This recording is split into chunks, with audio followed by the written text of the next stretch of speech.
Oh, no, it's not. No, I'm usually very symmetrical. Yeah.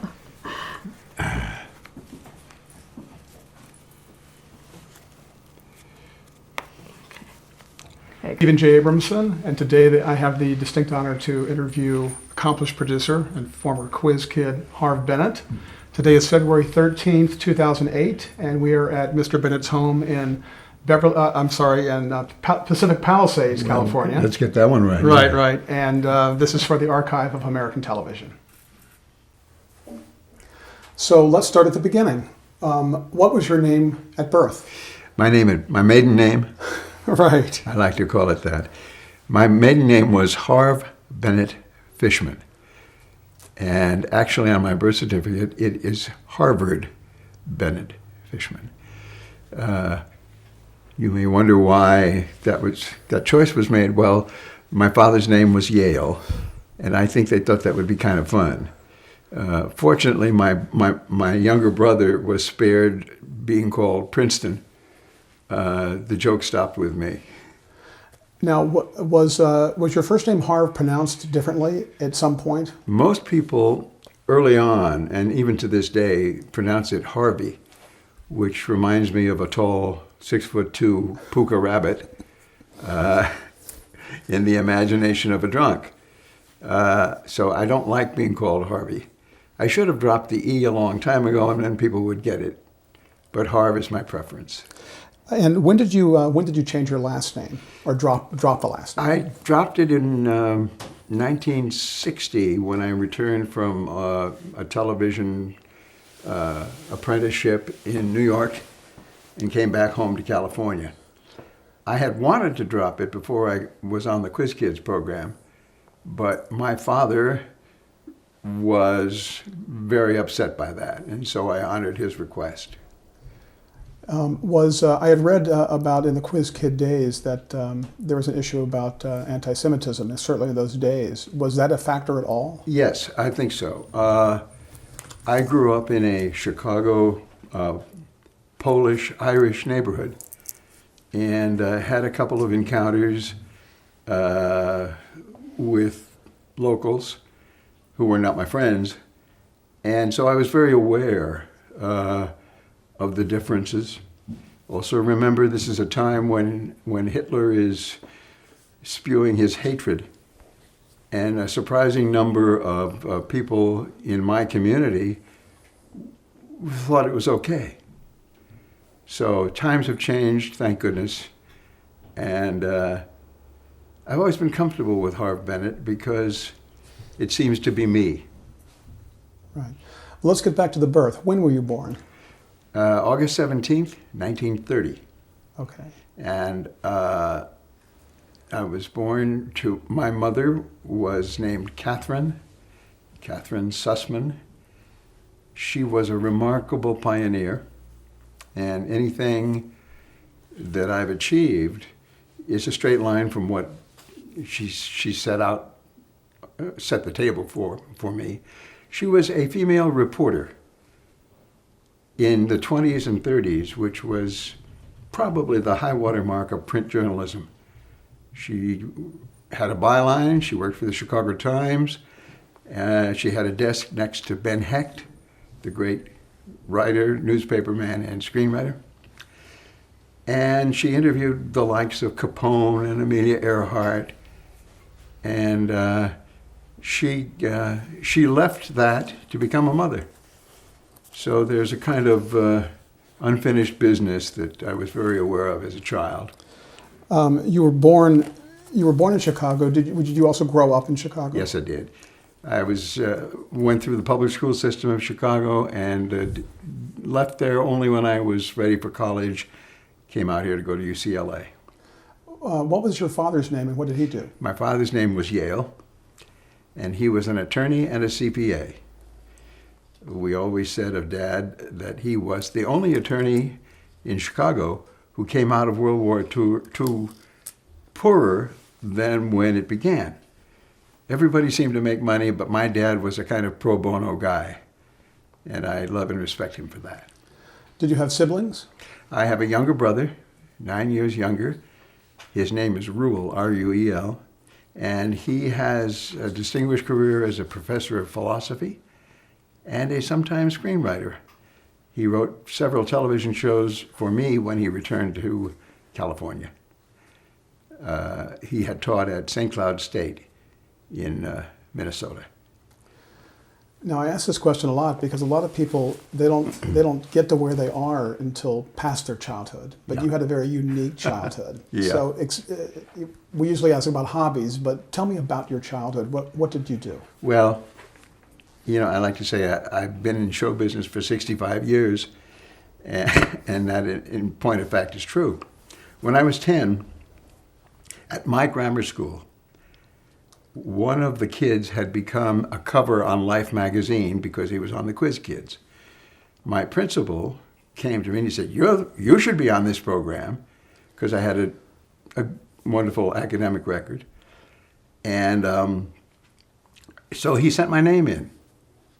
And through an audition and question process, they selected me. And I was first on the radio show in June of 1941.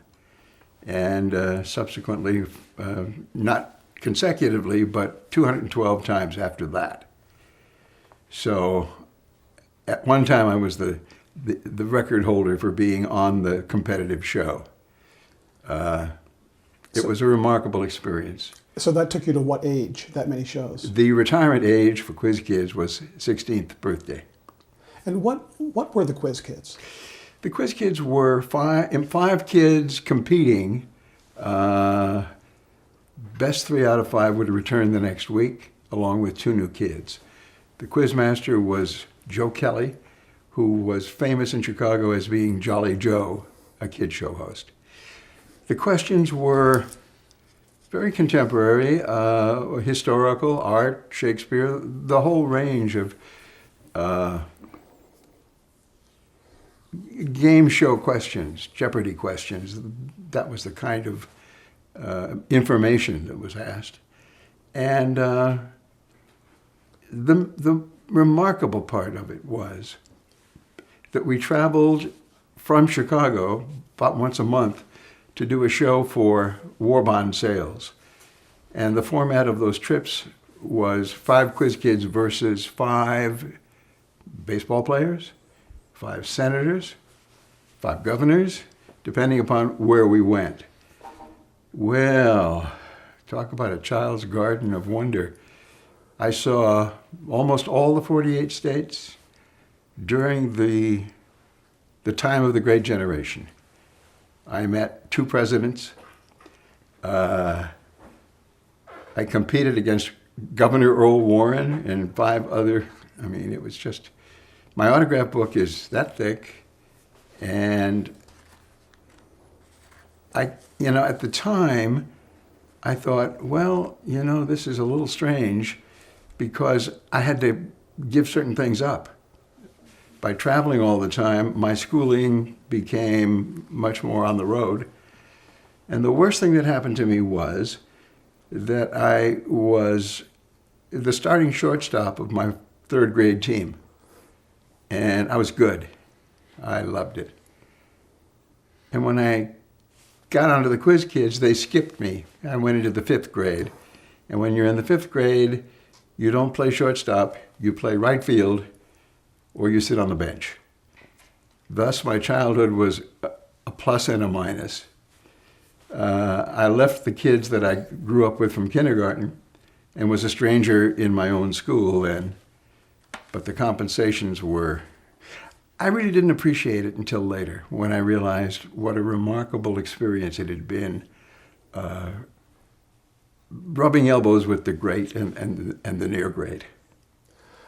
So the entertainment value was about the actual content of what you kids knew, as opposed to, it wasn't like a competition for money or something like a quiz show today. Well, they gave us a $100 war bond each time we were on the show. That translates into $75 U.S. currency, which was under the scale that they paid actors who belonged to AFRA. But we weren't about to strike. Did you have a contract as such? No. No, the money that I earned in the war bonds bought me an airplane some years later, which was a hobby that I loved and don't do anymore. Who were your fellow quiz kids? My best friend on the show and my contemporary was named Richard Williams. Richard went into the Foreign Service and became our first consul general in China when Nixon and Kissinger opened up the Chinese connection. Later, he became ambassador to Mongolia and came back and became head of the China desk at the State Department. Gerard Darrow was my contemporary from Bradwell Grammar School. Ruth Duskin, who wrote a wonderful book called Whatever Happened to the Quiz Kids. Joel Kupperman was a famous name. He's the only one of the alumni who doesn't like to associate himself with that experience. I believe he's a professor at the University of Connecticut. I'm not certain. I haven't heard from him in a long time. How were you treated by the producers of the show? How did they treat you as children? Well, they were wonderful. In later life, they became friends. They were kind, solicitous. One of them taught me table manners, because I was raised in a kind of Chicago working class family, and we didn't know about knives, forks, and that sort of thing. And because we ended up at banquets with senators and all that sort of thing, it was important for me to use the right fork and the right knife. So I learned Emily Post because I was on the show. What about the public, the fans? This was a radio show. Were you Yes. recognized, or? The name sometimes was recognized, but no, there was no facial familiarity. The television version of that show was in 1952, long after I had moved on. There's one moment that I would like to add. Because it was competitive, it became kind of a skill game that many of us who were on repeatedly picked up. But there were always new kids coming in, fresh blood. And on one occasion, a kid who was around 12, I think, I was 11, and he came on, and we all said our names at the beginning of the show. I said, I'm Harve Bennett Fishman, I'm 11 years old, and I go to and he introduced himself, and he said, I'm Jimmy Watson, I'm 12 years old, and I go to the University of Chicago High School, which was very impressive. The show went on, and we raised our hands to be called on. First hand up got called on. And poor Jimmy never raised his hand and said nothing for the entire show. And afterwards, I was very magnanimous, and I put my arm around him, and I said, oh, I'm sure you'll come back again soon, Jimmy, and it was sure a pleasure having you here. And he said, thank you, and disappeared. 12 years later, James Watson won the Nobel Prize for discovering DNA. I tell you that story because it illustrates the showbiz nature. There are kids who can, on mic, and there are kids who are profoundly intelligent and don't have trivial pursuits skill. How did you prepare for the show? Did you study? Did the producers know? Did you have a specialty? I was a specialist in sports, and particularly in American history, which is still one of my loves. The preparation was keeping up with periodicals. I remember reading Time and Newsweek every week religiously, because sure as shooting there'd be a question taken from the pages of that or of the local newspapers and so on. The show was not in any way quiz show prepared. It was on the up and up. They did, however, know what we had ever studied and read, and the questions which came in from the listeners tended to be channeled towards knowledge that the kids might have. What was, looking back, do you consider yourself a celebrity? I mean, looking at celebrity now might be completely different, but were you a celebrity? You know, in certain circles, I was a celebrity. When I returned to my school, there was a standoffish kind of, oh, he's one of them, which was good and bad. I never considered myself a celebrity. My family did. My father would use that wonderful phrase, "my son, the quiz kid," whenever introducing me to his friends. So they got a lot of pleasure out of that. What did you think of the television version of Quiz Kids? I didn't see much of it because I was in the Army at that time in 52-3. What I saw, frankly, Clifton Fadiman, who had emceed Information Please both in radio and television, was the quizmaster. And he was a brilliant man and a pedantic man. And he seemed quite stiff. And the kids' ages were much younger. I'd say the median age on the television show was about 4 or 5. So it became kind of Art Linkletter meets the kids show. In my time, the median age might have been 10 or 11. So I thought it was cutesy. I thought it was a cutesy version of what it seemed to me was a more solid information show. But then I was prejudiced. Was Norman Lear was involved in some version, is that right? Norman Lear became involved when I remade Quiz Kids as a pilot in the 70s. We actually made 3 pilots. The first MC was a man named David Letterman. And if the show had sold, he was no longer available anyway because he had gone like that. Jim McCrell was the next one. And then we partnered with Norman Lear, and he himself became the quizmaster. We did a pilot. Didn't sell. We had some wonderful kids. One of our kids was Kareem Abdul-Jabbar's son. So I was in heaven because, I'm a UCLA basketball nut. So when you hit the mandatory retirement age of 16, Yes. did you, what did you do immediately after that? Did you go back to a regular high school, or did you go in the service, or what happened right after that point? Actually, during one of our trips to Hollywood, I had received an offer to be in a movie. And it was to be called Magic Town, and it was going to be directed by Frank Capra. And I thought, whoa-wee. So I was ready for that. On the day we were supposed to prepare to fly to California, we got a telegram from the agent who said, IA strike, stop. Don't come, stop. The strike lasted, better part of a year. It was that famous IA strike in Hollywood.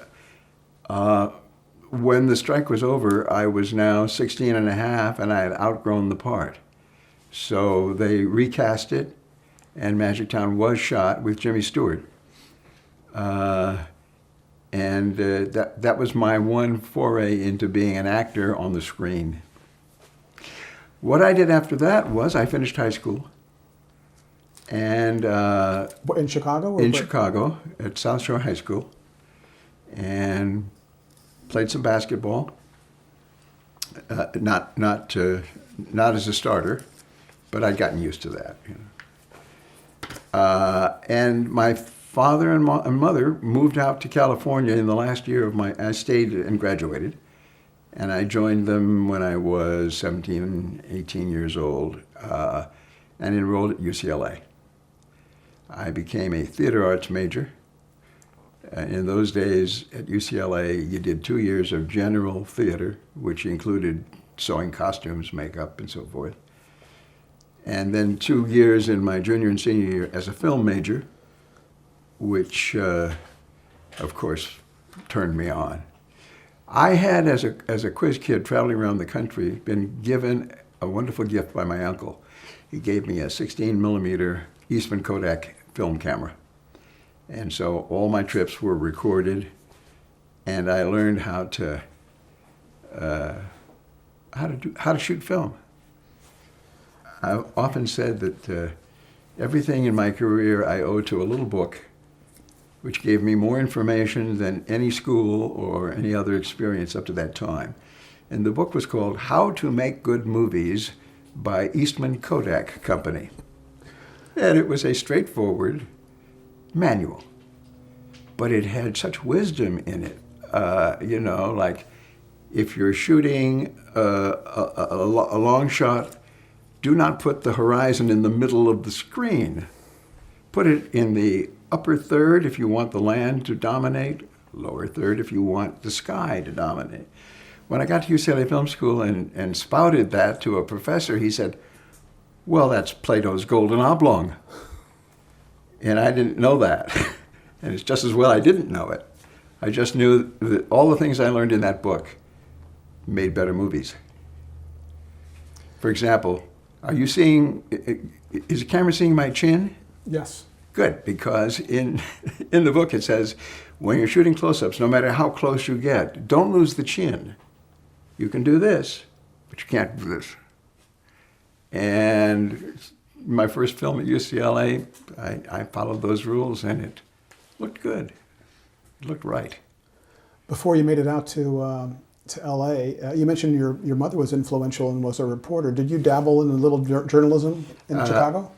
Well, directly out of the Quiz Kid experience, the Chicago Times, my mother's alma mater, commissioned me to do reporting on Hollywood Muppets, kid actors. And I interviewed for the Times, while a quiz kid, Elizabeth Taylor and Peggy Ann Garner, Margaret O'Brien. These were the Muppet stars of that time. And then between 16 and 18, I did a daily column for the Chicago Times. It was called Highlights by Harve, and it was a high school column. And I got news and tidbits and announcements of proms and all kinds of stuff. It was a very interesting experience. In today's internet society, it would have been a lot easier. In those days, if you wanted not to go into the office, you dictated to Western Union your column, and they sent it night press rate collect to the Times, and it was published the next day. It was a great experience. And where did you, in the timeline of this, where did you fit in the military service? Was this before UCLA? No, it was after UCLA. Okay. I was in the reserve, and I applied for a commission in filmmaking with the Air Force, but I didn't make the cut. Very frustrating. Which worked out fine because I went in as an active reservist for 2 years instead of the 4 that would have been Air Force required. And I served here during Korea, Fort Ord, and then my primary duty was at Lompoc, at the United States Branch Disciplinary Barracks, which is a maximum security prison. So you're looking at what they used to call the guards' screw. I'm a veteran of being on the outside of, well, if you don't think that meant something to me as a writer,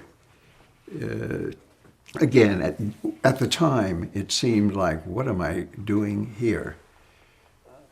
But that experience was profound. I believed that all my prisoners were innocent. And over the years, I checked off the ones that I was mistaken about as they went on to do other things. What was your first job in television, and where was it? Well, not counting the couple of local shows in LA on KTLA, When I got back from the Army, my wife at the time wanted to go to Broadway and wanted to be an actress. So we moved to New York. And my first job was at CBS. It was a marvelous experience because nobody really, I had my film can tucked under my arm. The doors of CBS were closed, and I was leaving an unsuccessful interview when I heard a voice which said, "Hey, Quiz Kid." And I turned around, and it was Gary Moore, who at that time had probably the best, most watched daytime television show. And with him was Durwood Kirby, that wonderful string bean of a man who had been the announcer on Quiz Kids before he went into the Navy during the war. Well, they just were so sweet to me. I had met them in Indianapolis where we had done a war bond show. And he said, "What are you doing here?" I said, "Well, I just had a job interview." And he said, "How'd it go?" I said, "Not good." He said, "Come with me." That moment is enshrined in my memory as the beginning of my career. He took me to the personnel head and he said, "You hire this guy before he gets away." And the next day, I was a production assistant and I was being trained in back timing and assigned to the Frankie Lane summer show, which was a replacement variety show. My first experience in back timing was a disaster. The director, Seymour Burns, who went on to be a remarkable variety show director, threw up his papers in the air because we were cut by the CBS eye in the middle of a number, thanks to my inefficiency in back timing and preparing him for being over. If you can survive a live television booth, it's like surviving a plane whose engine stops. The tension is so palpable, or was so palpable before there was tape. It made a man out of me. After the show, I was in an alley feeling very ill. A wonderful lady named Charlotte Paley, no relation to William, was my coordinator, my boss.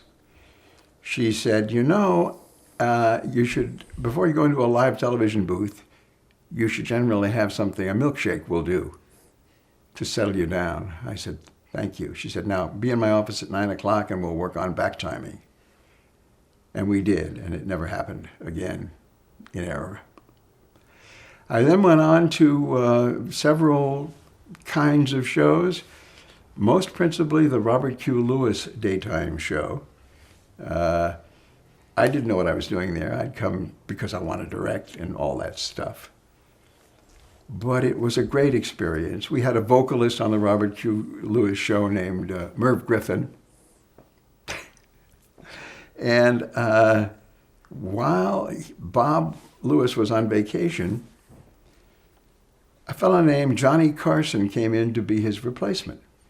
Came from Hollywood. We did a week of Johnny Carson daytime. His producer took me aside and he said, "Would you like to come back to Hollywood with us because Johnny's going to replace Robert Q. Don't say anything." I said, "Yeah, I would love to go home." And thus it happened that I went back to California as the associate producer on the Johnny Carson daytime show, which we did from 1313 Vine Street for about a year. During that year, the man who asked me, the producer, died very suddenly and tragically. And they made me the producer. Thus I became the youngest producer at CBS Live Television. The year is 1956. We did things on that show. Johnny was wonderful to work with. We did stuff that later became the staple of the Tonight Show. It was kind of a mini Tonight Show during the day. We had guest celebrities. We had, most notably, we had Buster Keaton. And we did a segment called Silver Screen, in which you signed in, and we had great silent stars, and Johnny would interview them. And Buster Keaton came in, and Johnny said, "Well, I'm so honored to see you, and how are you?" And Buster Keaton went, and never said a word for what would have been 5 minutes, but Johnny began getting these things because it wasn't working. So he said, "Thank you very much, Buster. It's wonderful to have you. Will you please sign the silver screen?" Said Buster Keaton. He was wearing his pork pie hat, the whole 9 yards. He got up and he started to sign the silver screen, which was a threefold. And he went right through it, and the silver screen fell on the floor.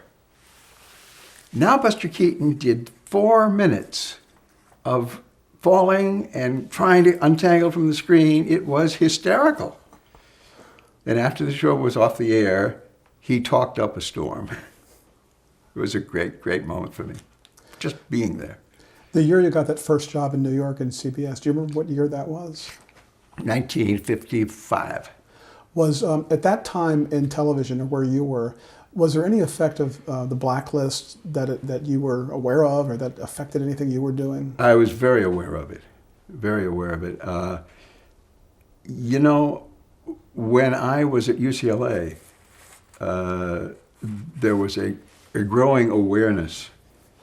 That's the time in people's lives when, if they're going to be progressive or socially conscious, that's the time it starts. And I became very aware of such things. And when I was back in New York, I was very aware of certain actors who couldn't work, and very sympathetic to that cause.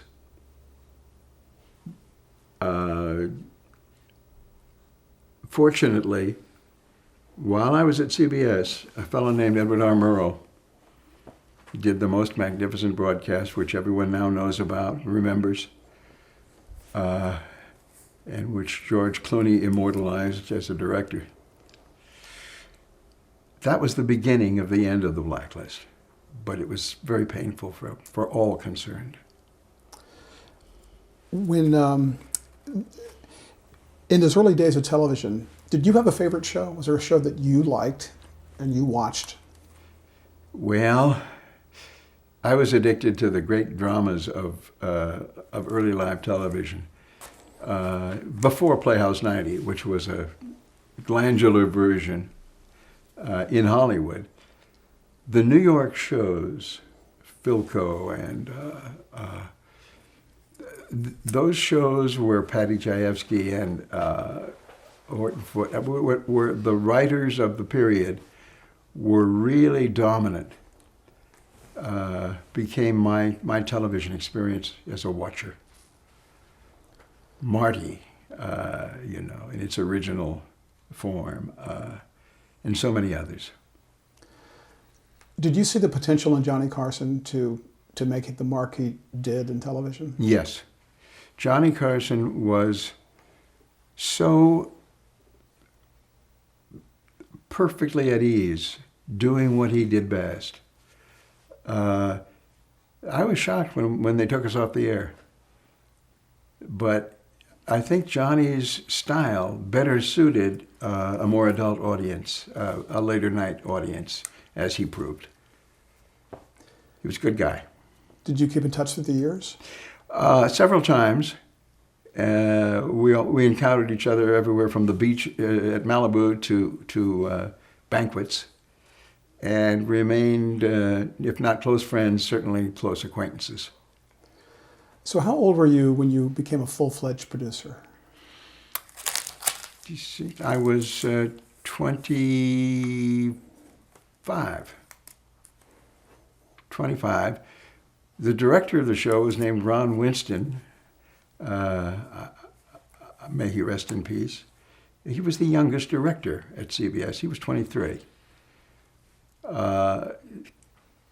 So many of the directors who had done Phil Cohen, those had come out. Robert Mulligan, to name one, had come out to California. Curiously, when I was in New York, the most frustrating thing was that everybody I had admired watching television had gone west to the lure of Hollywood and film. So I was a beat late. But the experience that I got in live television, though it seemed to be a byway, it seemed to be an alley without a purpose at the time, I couldn't have been more wrong. The decision-making processes, the tension, the skill at being inventive, problem solving under pressure. There is nothing in my life that gave me more confidence in later pressure situations. When the Carson show was, I believe you said canceled, right? Yes. Did that seem very arbitrary to you? And then what did you do right after that? I went back to New York. And I then freelanced in New York due to a connection I'd made at CBS. A gentleman named Paul Levitan was the head of remote specials. Now, in those days, remote specials were events. And in 1958, 59, and 60, I was occupied producing for Levitan and CBS such diverse experiences as the Pillsbury Bake Off in Washington, D.C. with Art Linkletter, the Miss America pageant in Atlantic City in 1958, 59, the Rose Parade, where my co-hosts were Bess Meyerson and Ronald Reagan. Also in 1960, I did the first auto show from Cobo Hall in Detroit, which was a disaster, not because we weren't prepared, but because the automakers had given out too many tickets, and there was a crowd of 40,000 people in a space designed for 10,000. Cameras were ruined. We had no show. And so we faked a taping session from midnight to 4 in the morning. Tape editing in those days was glue and paste. And somewhere in the wee hours of the next morning, we got this thing on the airplane and we made our deadline. I couldn't have done that without the prior shock therapy of live television. When did you go to work for ABC? When I came back to California after the after the Rose Parade thing, I stayed in California. And I couldn't get arrested. I mean, just, it was a diminishing market, and there weren't a lot of live television things which my resume suited me for. So I sold mutual funds for about a year and a half or two, and decided that was not what I was cut out to do. So I sent out a bunch of resumes, and I got very lucky. The head of KNXT, the CBS affiliate here in Los Angeles, called me and he said, come in for an interview. And I was there for 10 minutes. He said, okay, you're going to produce Panorama Pacific, which was a 9 a.m. to 10 a.m. variety interview show hosted by a guy named Red Rowe on Channel 2. And I got $175 a week. And I walked in and everyone said, well, what do you want us to do? And I said, well, we'll do something. And so for about a year or less, we did everything from remotes from the county fair We interviewed celebrities. It was a very similar format to what I had experienced with Robert Q and with Johnny Carson. There was a news segment. I was walking from CBS on Sunset Boulevard when I ran into an old friend from UCLA. His name was Bert Nodella. And Bert, who had been an upperclassman when I came in, he said, "Hey, what are you doing?" I said, "I'm producing Panorama Pacific." He said, "No, you're not. You're now the manager of program development for ABC Television." I said, "Bert, what are you talking about? What is that?" He said, "That's my assistant. I'm the director of program development for ABC Television." I said, "Okay." He said, "Let's go." And he took me to an office. I don't know if the camera can see. Behind me there is a painting, which I found at Swap Meet, which represents ABC's offices at that time in the world, okay? They were above the side door cleaning and pressing and tailoring shop. And ABC at the time was not only the third network, but the trailing network, probably similar to the first years of Fox coming on board and having not anything like the affiliates that NBC and CBS had. So I went to this office, and I was there for 2 days, and Bert said, "Here, read this script and make some notes." And it was a pilot script called The Groucho Marx Hour. And it was a comedy rather than the Groucho Marx quiz show, which was so famous by that time. And I read it, and it was produced by Hal Cantor, a name I knew and respected. And I did all my little notes. And I said, "Okay, here." And he said, "Okay, now I want you to take it to Hal Cantor and give him our notes." I said, "Bert, these are my notes. Where are your notes?" He said, "You speak for us. I'm going to the boat," which he lived on and which he did. Bert later became famous producing Get Smart, by the way. And I don't mean to be ungrateful, but he did put me out to sea real quick. For that, I'm grateful. I walked into the office of Hal Cantor on the Fox lot, first time I'm on the lot. As I walked into the outer office, Groucho Marx is coming out of the inner office. And he was playing Groucho Marx. He was teasing secretaries and walking around, and he looked at me and he said, "Hi, kid, how are you?" And he left. And I looked up, and here's this presence in the door, 6'2", mustache. It's Hal Cantor, but at the moment I thought it was Mark Twain, whom he resembles. He said, "You're from ABC?" I said, "Yes." He said, and I followed him into the office. Sat down across from him at the desk. He turned around, pulled out a bottle of Jack Daniels and 2 glasses. I said, "No, thank you." He poured a glass, and he said, "So, what do you want?" I said, "Well, Mr. Cantor, I'm here with ABC's notes." "Yeah. But I have to tell you, this is my second day on the job, and these notes are my notes. Nobody else has given me notes, so please understand that whatever I say is my responsibility." He said, "Well, don't get so tense, just let's go." I went through, there must have been 60% turned down pages, and I gave him every note, and occasionally he would make a little note on the same page. And when we were through, he said, "Thank you." And the next version of the script contained many of my notes had been applied.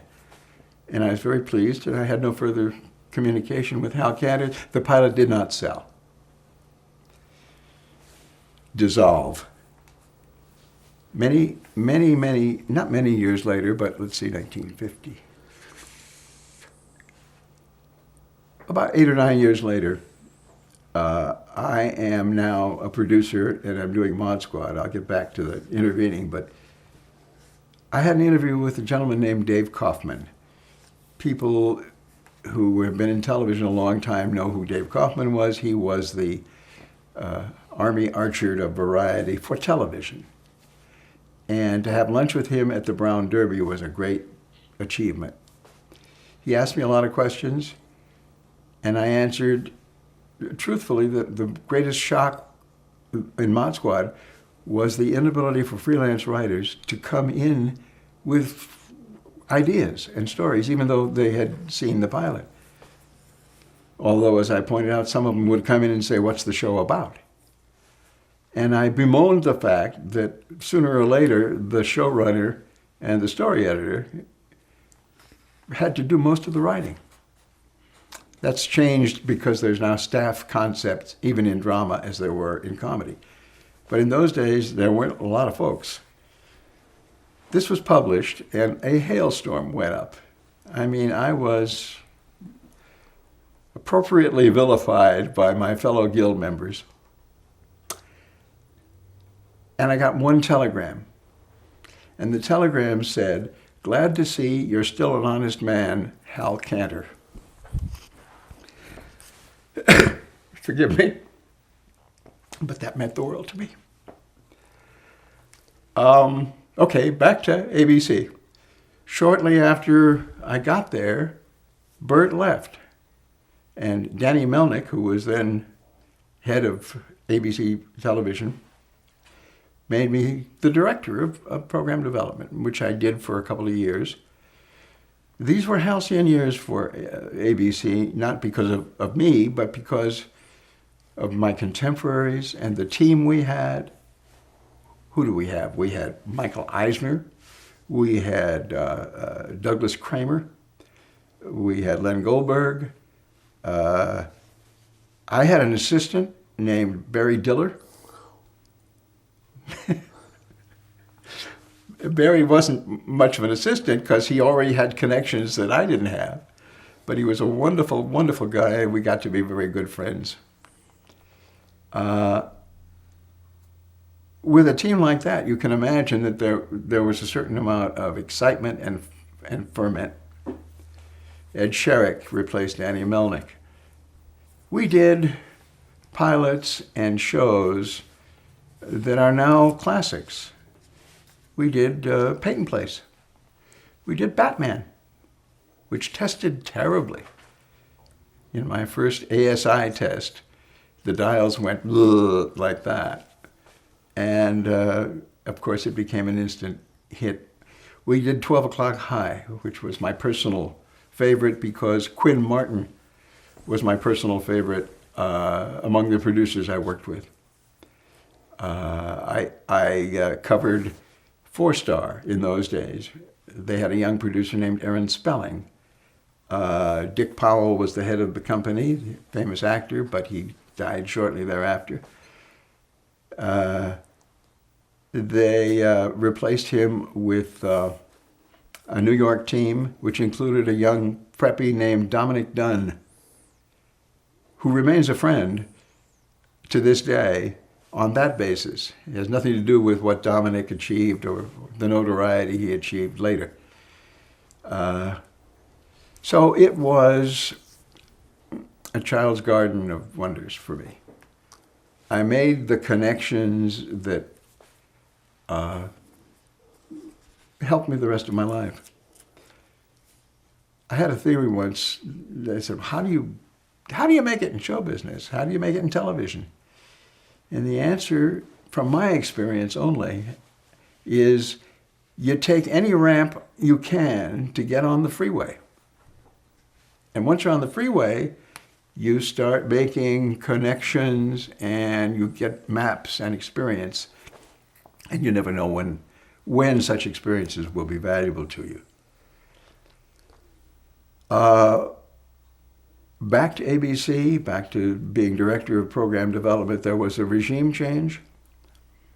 Sherrick left. Len Goldberg, who was my absolute contemporary director in New York of development, called me and said, I'm taking Ed's job. I'd like you to be vice president in charge of the West Coast. This was 6 a.m. The time difference in coasts, of course. But Len picked up the phone at 9, and I answered at 6, and I said, okay, and I became a vice president of a network. It was, again, a flourishing time for ABC. You started in 1962, is that right, when you joined ABC? Yes. And then during this rapid ascension, Yes. was there, within the company, was there jealousy? Was there resentment that you were rising so fast through the ranks? There may have been, but I never felt it. You know, Steve, my friends, I say, how did you, you're obviously smart because you were a quiz kid. Well, as discussed, that's a special kind of intelligence. It's not necessarily useful in all places. The difference was the inheritance from my dad, my pro bono dad, and my reporter mom had made me instinctively honest. I say that immodest. That just happens to be a quality. I don't like to deceive. I don't like to lie. I'm not comfortable with it. Well, that's nice. It can also be dangerous, in a treacherous business. But in my case, I found people trusting me in very, very high places. And as the telegram I cited says, I'm glad to see you're still an honest man. I think that was the formula that made my rise rapid, because everyone said, yeah, he can do it, and he's trustworthy. Why did you leave ABC, and when was that?